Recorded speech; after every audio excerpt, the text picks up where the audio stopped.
اے محبوب علیہ السلام مسلمان مردوں کو حکم دیں کہ اپنی نظروں کو جھکا کے رکھیں۔ آگے جا کے عورتوں کے لیے بھی کہا کہ مسلمان عورتوں کو بھی حکم دیں کہ اپنی نظروں کو جھکا کے رکھیں۔ یہ جو نظر ہے نا، اللہ کے پیارے رسول علیہ السلام نے فرمایا یہ شیطان کے تیروں میں سے ایک تیر ہے۔ شیطان کے تیروں میں سے ایک ہے۔ یہ تیر جو ہوتا ہے نا، یہ بس نکلتا ہی ہے، دوبارہ واپس نہیں آتا، اور جہاں جاتا ہے جا کے لگ جاتا ہے۔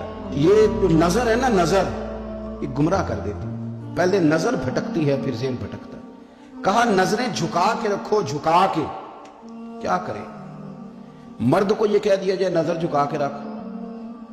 ہمارے ہاں تو بہت سارے لوگ ہیں جن کے اندر ایک لیڈر پایا جاتا ہے، انہیں تو گلی سے گزرنا، ادھر بھی دیکھنا ادھر بھی دیکھنا، سلوٹ کرنے، سلام کرنے، کی حال ہے، کیسے ہو، کدھر ہو، تو اندر ایک لیڈر ہے، تو لیڈر تو نظر جھکانے نہیں دیتا۔ ہم نے تو کمان کرنی ہے پورے علاقے کی۔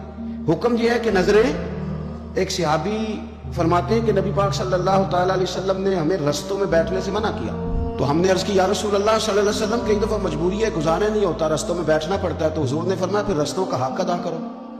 یا رسول اللہ رستے کا حق کیا ہے؟ فرمایا ایک تو آنے جانے والے کو سلام کرو، اور دوسرا یہ کہ رستے سے تکلیف دہ چیز کو ہٹاؤ، اور پھر فرمایا کہ بھلائی کا حکم دو اور برائی سے منع کرو، اور پھر فرمایا کہ رستے کا حق ہے کہ رستے میں رہنا ہے تو نظریں جھکا کے رہو۔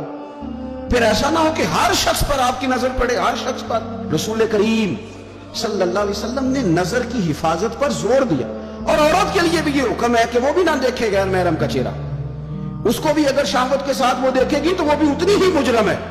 عورت بڑی با پردہ ہے، بڑی با پردہ ہے، مثلا کس طرح کی با پردہ؟ کہتے ہیں برقع پہنتی ہے اور سویرے نکل جاتی ہے بازار، ہے ویسے با پردہ، آتی شام کو ہے۔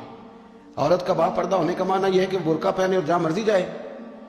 با پردہ ہونے کا معنی تو یہ تھا کہ وہ ضرورت کے سوا گھر سے باہر نہ نکلے، بڑی ضرورت ہو، بڑی ضرورت جو بغیر نکلے کام ہو ہی نہیں سکتا، اس وقت وہ گھر سے باہر جائے گی۔ اب یہ کہ وہ نقاب اوڑھے اور برقعے بھی اللہ خیر کرے، ہمارے ایک بزرگ فرمایا کرتے ہیں اب تو نقاب کو بھی نقاب کی ضرورت ہے، اب تو برقعے کو بھی برقعے کی ضرورت ہے۔ آپ نے وہ سارا فیشن برقعے کے اوپر کرا لیا ہے۔ برقعے کا معنی تو یہ تھا کہ آپ نے اپنے آپ کو چھپانا ہے، کسی کی نظر نہ اٹھے، اور اگر آپ نے برقع ہی اتنا شاندار بنوا لیا کہ ہر عورت کو آپ پوچھ رہے ہیں کہ یہ اس طرح میں کسی اور نے تو نہیں بنوایا، تو پھر پیچھے بچا کیا؟ تو میرے رسول کریم صلی اللہ تعالیٰ علیہ وسلم نے فرمایا کہ پہلی دفعہ کسی کی کسی جگہ نظر پڑ گئی تو وہ معاف ہے، لیکن حضور نے فرمایا دوسری دفعہ جس نے نظر کی اس نے بالقصد اور بالارادہ کی۔ آپ کو بتاؤں، جن لوگوں کی نظریں ناپاک رہتی ہیں ان کا حافظہ کمزور ہو جاتا ہے، جن لوگوں کی نظریں ناپاک رہتی ہیں ان کی عبادت کی لذت چلی جاتی ہے، جن کی نظریں ناپاک رہتی ہیں وہ لوگ ذہنی طور پر اور قلبی طور پر تھوڑے تھوڑے پریشان رہنے لگ جاتے ہیں۔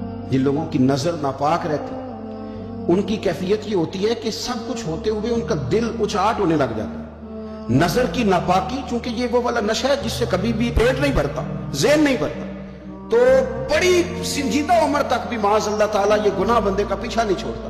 نظر کی صفائی، میرے نبی پاک علیہ السلام نے فرمایا، مسند امام احمد بن حنبل میں کیا خوبصورت لفظ ہیں، حضور نے فرمایا تیری نظر اگر کسی جگہ پڑ گئی تو واپس کر لے اور اللہ سے ڈر جا۔ تو نے اللہ سے ڈر کے اس نظر کو واپس پھیر لیا، تیرا وہ واپس پھیرنا اللہ تیرے لیے عبادت بنا دے گا، اور عبادت بھی وہ جس کے اندر اللہ تجھے لذت عطا فرمائے گا۔ عبادت بن جائے گا، اور عبادت بھی وہ جس کے اندر اللہ تعالیٰ لذت پیدا کر دے گا، تجھے قرار نصیب ہوگا کہ میں نے عبادت کی ہے۔